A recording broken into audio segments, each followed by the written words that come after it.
pessoal, boa noite. Eu me chamo Eliezer e moro aqui na capital do estado do Ceará, em Fortaleza. Eu queria aqui apresentar minha família. Essa aqui é a Ana, minha esposa, o meu filho Ítalo, o mais velho, de quase 13 anos, e esse aqui é o Ícaro, esse sapeca aqui, de 5 anos, tá bom? Gente, eu fui testemunha de Jeová durante quase 27 anos, né? E me afastei dessa organização depois que comecei a descobrir determinadas coisas na internet, né? Fui percebendo aos poucos que é uma religião, é uma seita na verdade. Eu passei 27 anos da minha vida enganado, escravizado, né? Dentro dessa seita norte-americana, aquela que se diz a única seita verdadeira. E eu resolvi gravar um vídeo porque percebi e entendi que existem pessoas dissidentes, como hoje eu sou um dissidente, e encontrei, parabenizo, né, essas pessoas que eu encontrei na internet, como o Edson Reis, como o Osmanito Torres, como o Fernando Gale, o Paulo Sávio, o Davi Mendonça, aquele outro rapaz lá de São Luís do Maranhão, né, o Luiz Alberto, dentre outros que eu não estou aqui me lembrando agora. São pessoas que eram testemunhas de Jeová, ocuparam cargos na estrutura interna da organização das Testemunhas de Jeová e que saíram e que hoje fazem um trabalho de conscientização, de alerta por meio das mídias sociais, por meio de redes sociais, né? Por meio da internet. E eu me tornei testemunha de Jeová no período em que morava lá em Belém do Pará. Eu na época tinha 21 para 22 anos de idade, bateram na minha porta. E eu nunca tinha me associado a nenhuma denominação religiosa. E eu então comecei a fazer um estudo bíblico, né, entre aspas. Estudei o livro Poderá Viver para Sempre no Paraíso na Terra. E após mais ou menos ali um ano e um mês mais ou menos de estudo, eu me batizei, né? Menos disso, acho que 6, 7 meses eu me tornei publicador não batizado. E aí então eu passei esse período, né, de mais ou menos 27 anos associado, ligado a essa seita. Eu hoje tenho 50 para 51 anos de idade. Eu tive um casamento desfeito lá em Belém do Pará. Eu até quero falar sobre isso daqui a pouco. Mas eu moro aqui em Fortaleza, estou mostrando minha cara, né, mostrando meu rosto. Eu não tenho nada a esconder. Porque eu percebi, pessoal, que nós precisamos fazer alguma coisa para alertar as pessoas com relação a essas pessoas, né, os membros dessa seita que vêm na sua casa muitas vezes no começo da noite, que vem na sua casa num feriado à tarde, que bate na sua porta num sábado ou num domingo pela manhã, oferecendo um estudo bíblico. São pessoas normalmente bem arrumadas, elas são treinadas para isso. Eu sei o que é isso porque eu vivi lá dentro 27 anos. São pessoas que normalmente vêm com um sorriso no rosto e que promete para você um paraíso, né? Promete um mundo onde você vai rever as pessoas, seus entes queridos que já faleceram, onde você vai encontrar felicidade eterna, onde não vai haver guerra, não vai haver morte, não vai haver sofrimento, doença, não vai haver nada, né? Simplesmente felicidade eterna, é o que eles prometem. Mas a realidade é que eles não têm condições de entregar aquilo que eles prometem. E muitas vezes, pelo fato da pessoa estar passando por um sofrimento, pelo fato da pessoa estar passando por um momento difícil na vida, muitas vezes a pessoa até perdeu um ente querido na morte, as pessoas acabam se tornando vítimas ou presa fácil dessa seita norte-americana, chamada Torre de Vigia, né? Que a Torre de Vigia é a entidade que controla as atividades das Testemunhas de Jeová no mundo inteiro, né? E eu então, quando me batizei, em pouco tempo eu fiz progresso, eu me tornei lá dentro da estrutura pioneiro regular, passei 4 anos como pioneiro regular. Pioneiro regular é uma espécie de pregador, né? O pioneiro regular, ele assume um compromisso, vamos dizer assim, de fazer uma determinada quantidade de horas durante o mês. Esse tempo ele é gasto no serviço de pregação, de porta em porta. E eu fui pioneiro regular durante 4 anos, eu fui servo ministerial. Eu, na época, né, tinha um grupo de estudo na minha residência, lá em Belém do Pará, e eu tive alguns problemas, né? Meu primeiro casamento ele foi desfeito, e eu então acabei sendo desassociado, mas voltei depois, né? E nesse período que eu fui desassociado, sempre aquele peso na consciência, porque estava desagradando a Jeová, né? Eu não ia sobreviver ao Armagedon, o que ia ser dos meus filhos, né? Eu tinha isso comigo, porque é isso que é implantado na mente de uma pessoa que se torna testemunha de Jeová. E o que acontece? Eu então voltei e comecei a dar os passos necessários, vamos dizer assim, né, para retornar para a organização da Testemunha de Jeová. E eu então fui readmitido no ano de 2012. E recentemente eu comecei a me deparar, porque assim, antes de eu falar sobre isso, eu quero dizer o seguinte: sempre houve alguns ensinamentos, né, ou sempre houveram alguns ensinamentos que eu não aceitava, né, aquilo para mim não fazia sentido, né? Não é que eu não aceitasse, vou corrigir, eu não concordava, mas ficava na minha, porque é colocado na mente das Testemunhas de Jeová, pela sua liderança, através das suas publicações, dos seus livros, que tudo que você faz que vai de encontro àquilo que é determinado pela liderança, então você está indo de encontro ao próprio Deus Jeová, então você está se rebelando contra Jeová. É implantado isso na mente das pessoas. Então tinha algumas doutrinas, alguns dogmas que eu não aceitava, eu não concordava, melhor dizendo, mas aceitava por uma questão de obediência, de fidelidade.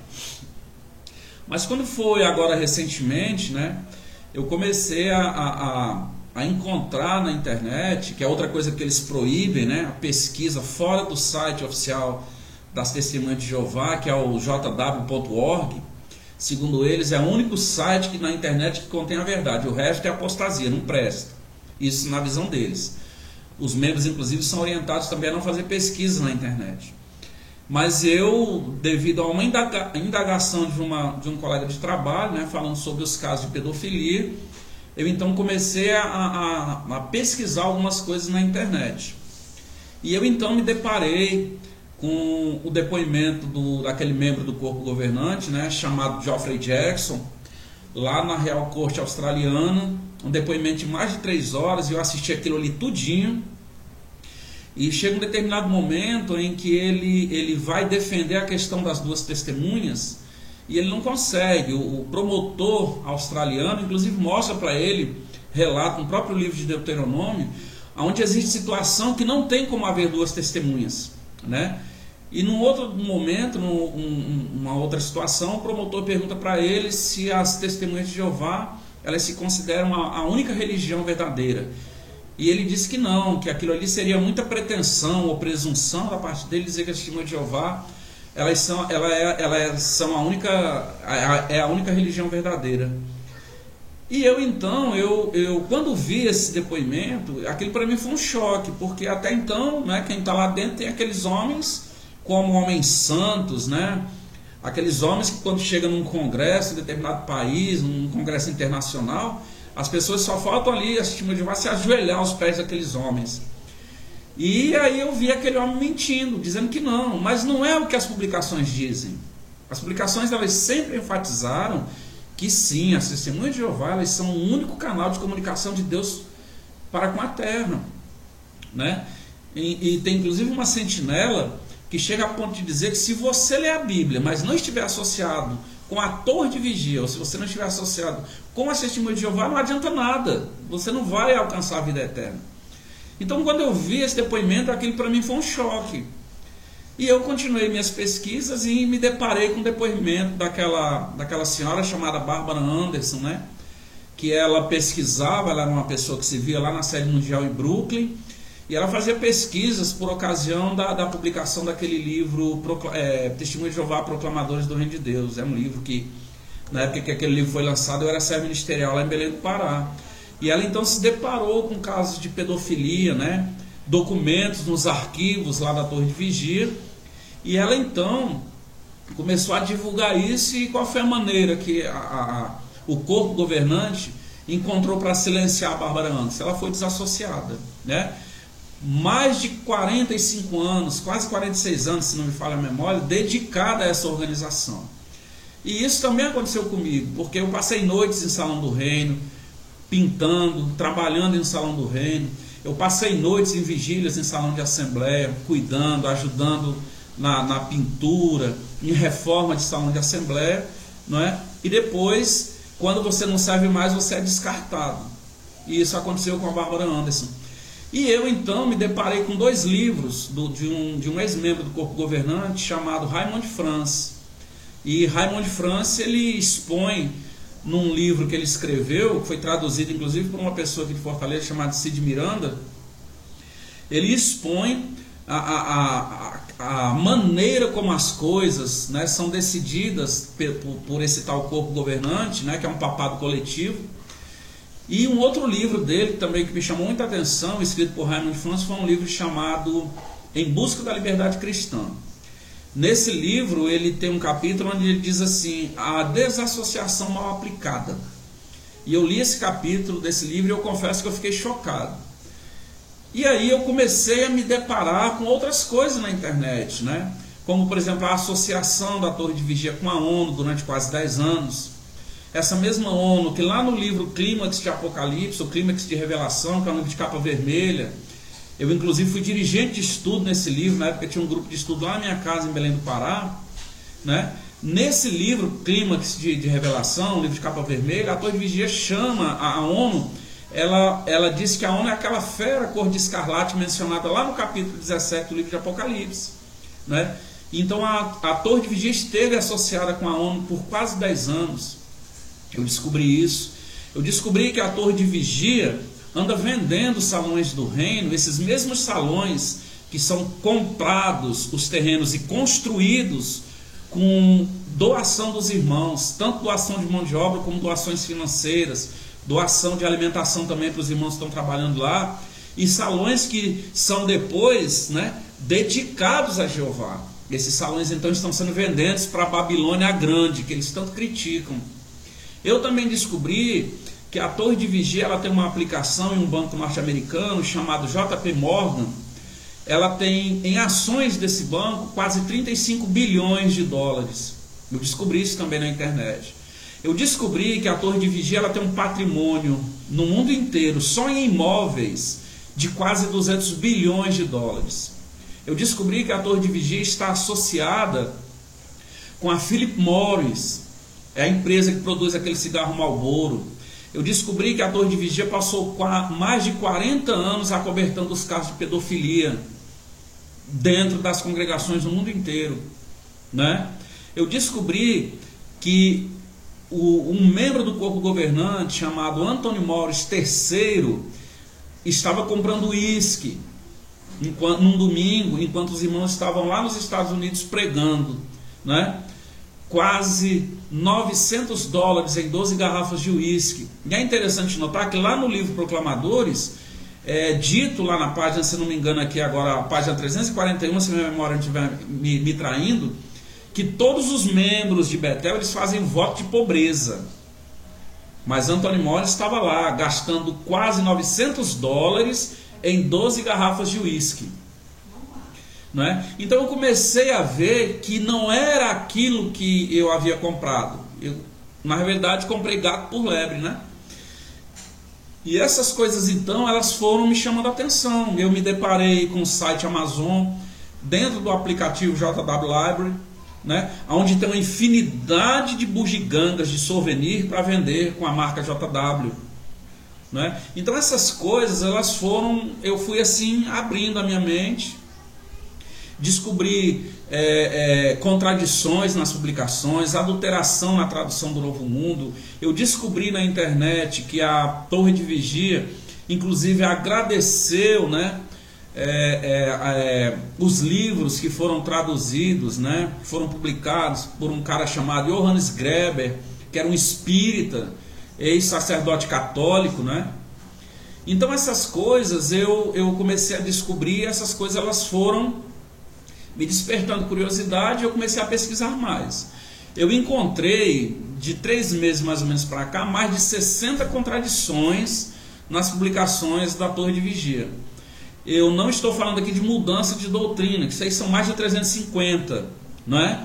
Mas contradição de uma publicação para outra, muitas vezes usando o mesmo texto. Em uma publicação ele é usado de um jeito, na outra publicação ele é usado, quando se fala do mesmo assunto, de uma maneira completamente diferente, não é? Como é o caso daquela situação em que Jesus fala que se você tiver um problema com seu irmão, né, lá em Mateus, se eu não estou enganado, que você leve consigo 2 ou 3 testemunhas para estabelecer o assunto. Então existem 3 sentinelas que tem uma contradição imensa com relação à aplicação desse texto. Eu comecei a perceber essas coisas, né? E aí eu me dei conta de que não fazia sentido eu continuar dentro dessa organização. Eu comecei a ouvir, a assistir depoimentos, né, de ex-membros, de pessoas dissidentes. Eu assisti um documentário daquele canal Investigação Discovery. Eu acho que vocês, quem estiver assistindo esse vídeo, talvez tenha já visto esse documentário, né? É um documentário que nunca foi mencionado, é um assunto, é um fato que nunca foi mencionado em nenhuma publicação da Torre de Vigia, não é? O nome do documentário é Cultos Mortais, Testemunhas de Jeová. Conta o caso daquela irmã no Canadá que foi assassinada, ela e os 2 filhos dela, pelo ex-marido, uma pessoa que era testemunha de Jeová, que não era fervoroso, que não era zeloso, que matou a irmã e os 2 filhos que ela tinha no primeiro casamento por ciúme. A Torre de Vigia nunca mencionou nada sobre isso. Esse cara foi condenado lá nos Estados Unidos e foi condenado inclusive à prisão perpétua, né? E eu me dei conta também de casos, né, de pessoas que foram ostracizadas porque discordaram dos ensinamentos das testemunhas de Jeová, do seu corpo governante. E é interessante que a sentinela de fevereiro de 2017, eles são bem enfáticos ao dizerem que eles não recebem revelação da parte de Deus, não é? E que podem errar. Eles são bem claros, podem errar ao explicar a Bíblia ou ao dar orientações bíblicas. Eles dizem isso, nós podemos errar, mas querem que as pessoas os sigam cegamente, né? E eu me dei conta também, assistindo aos vídeos no broadcast, que não há um vídeo sequer onde se faz alusão a Jesus Cristo, nenhum. Mas existe um vídeo onde o carrinho, ele é tratado como se fosse um ser vivo, eles dão vida ao carrinho, né? Enquanto que Jesus não recebe nenhum mérito, não recebe nenhuma menção, Jesus fica em segundo plano. E eu então comecei a perceber que não tinha condições de eu fazer parte de uma organização como essa. Eu fiz uma pesquisa bastante delicada com relação à questão do sangue, né? E quantas pessoas não morreram por causa da recusa de se receber transfusão de sangue? Já hoje eles liberam as frações.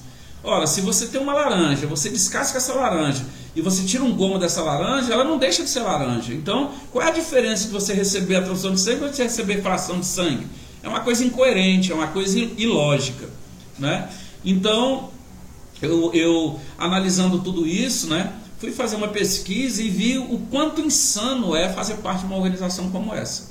É uma coisa insana. Eles chegaram ao ponto de publicar na Despertar de 22 de maio de 1994, né, a foto de mais de 20 crianças ali, que segundo eles foram crianças que morreram fiéis a Jeová, né? Então será que essas crianças, elas morreram fiéis a Jeová ou isso foi imposta a elas? Então é uma coisa que beira assim a sandice, né? E eu terminei agora há pouco, né, de assistir um filme britânico legendado, ele não tem ainda tradução em português.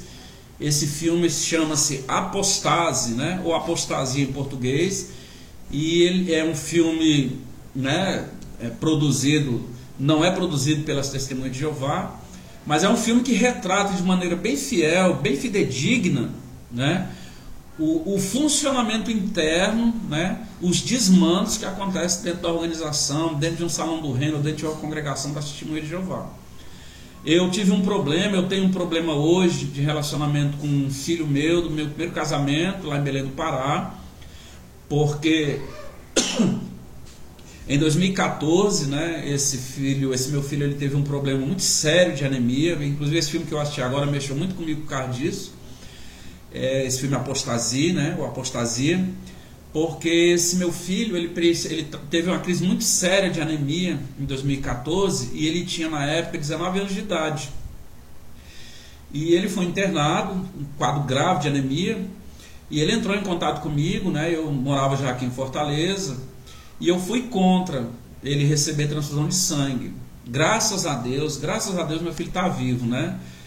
Mas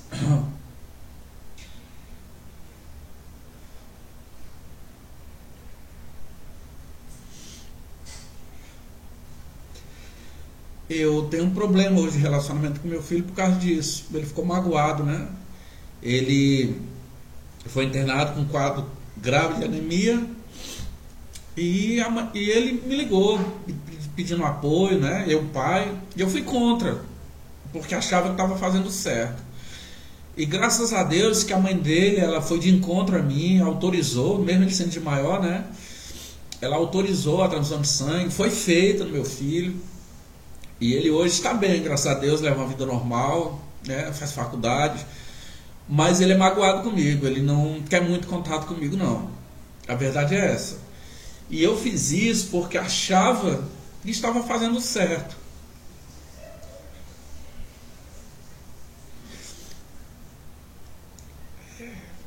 E ele está lá em Belém do Pará, né? E eu não estou tentando, com muita paciência. Eu sei que ele não tem culpa. Eu quero até dizer a ele, se ele for assistir esse vídeo na internet, que o que eu fiz achando que estava certo, que eu estava agradando a Deus. Que é isso que é mostrado pra gente. Eu achei, meu filho, que eu estava, né, agradando a Jeová. Eu quero pedir desculpa.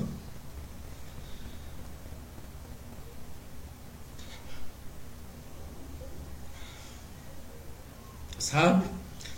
Quero dizer que eu abri meu olho. E quero dizer a quem estiver assistindo esse vídeo, se porventura alguém for assistir, que pense bem antes de receber essas pessoas na sua porta. São pessoas que muitas vezes não têm culpa, porque elas passam por um processo de lavagem cerebral muito forte, muito pesada. É um processo de lavagem ininterrupta. A pessoa ela fica condicionada. Eu sei o que é isso, porque eu passei por isso, quase 27 anos da minha vida. Então, se você está estudando a Bíblia, estudando entre aspas, né, com as testemunhas de Jeová, reflita bem, né?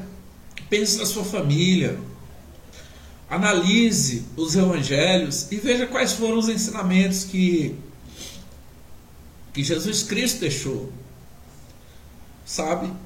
Porque eles vendem aquilo que eles não têm condições de entregar. Eles falam em amor, eles falam em paraíso espiritual, eles vão te mostrar gravuras muito bonitas nas publicações, mas a realidade ela é bem diferente.